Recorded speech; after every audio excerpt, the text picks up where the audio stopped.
दोनों देशों के डेलीगेट्स, मीडिया के साथियों, नमस्कार। गुटेन टाग।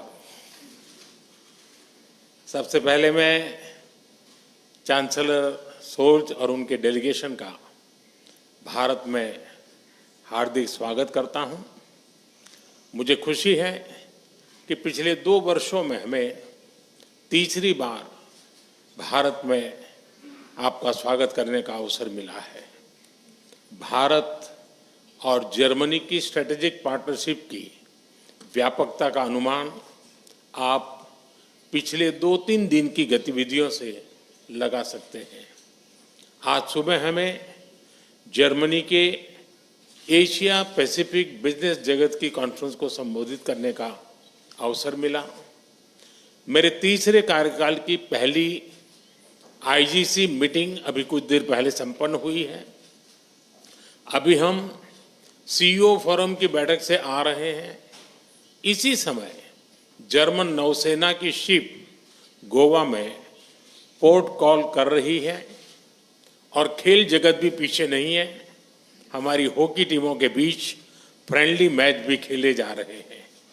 साथियों, चांसलर सोर्ज के नेतृत्व में हमारी भागीदारी को एक नया मोमेंटम और डायरेक्शन मिला है। जर्मनी की फोकस ऑन इंडिया स्ट्रैटेजी के लिए मैं चांसलर सोर्ज का अभिनंदन करता हूं। इसमें विश्व के 2 बड़े लोकतंत्रों के बीच पार्टनरशिप को कॉम्प्रिहेंसिव तरीके से मॉडर्नाइज और एलिवेट करने का ब्लूप्रिंट है। आज हमारे innovation and technology road map launch किया गया है।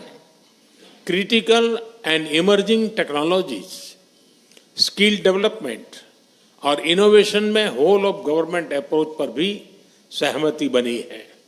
इससे आर्टिफिशियल इंटेलिजेंस, सेमीकंडक्टर और क्लीन एनर्जी जैसे क्षेत्रों में सहयोग को बल मिलेगा और सिक्योर, ट्रस्टेड और रेजिलिएंट ग्लोबल सप्लाई और वैल्यू चेन्स का निर्माण करने में भी मदद मिलेगी।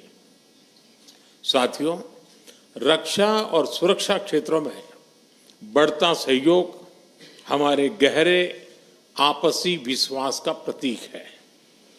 क्लासिफाइड इंफॉर्मेशन के एक्सचेंज पर बनी सहमति इस दिशा में एक नया कदम है।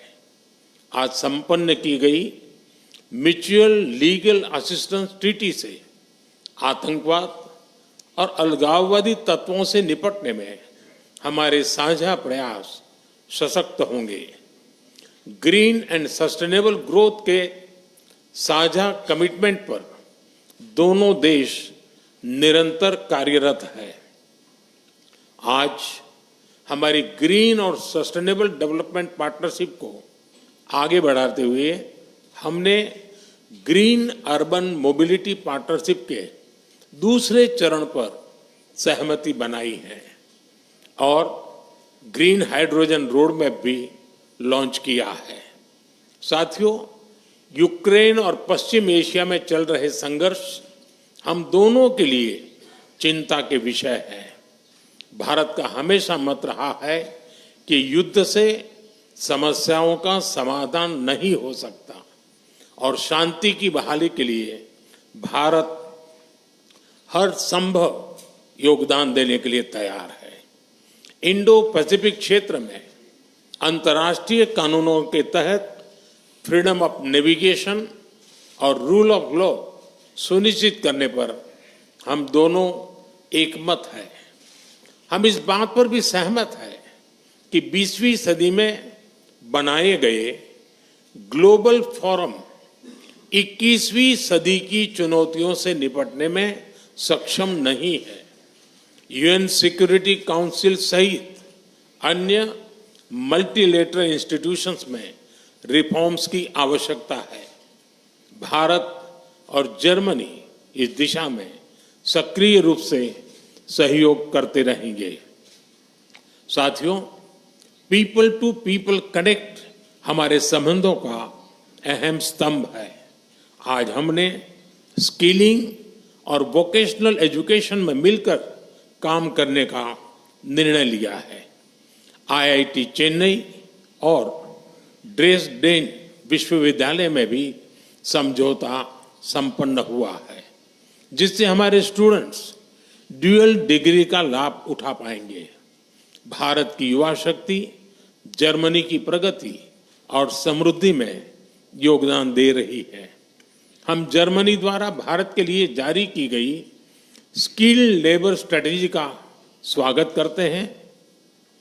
मुझे विश्वास है कि हमारे युवा टैलेंट पूल को जर्मनी के विकास में योगदान देने के बेहतर अवसर मिलेंगे। भारतीय टैलेंट की कैपेसिटी और कैपेबिलिटी में इस विश्वास के लिए मैं चांसलर शोल्ज का अभिनंदन करता हूं। एक्सेलेंसी, आपकी भारत यात्रा से हमारी पार्टनरशिप को नई गति, ऊर्जा और उत्साह मिला है। मैं कह सकता हूं कि हमारी पार्टनरशिप में क्लैरिटी है और इसका भविष्य उज्जवल है। जर्मन भाषा में कहूं तो आलेस क्लार, आलेस गुड। बहुत बहुत धन्यवाद। दाके शोन।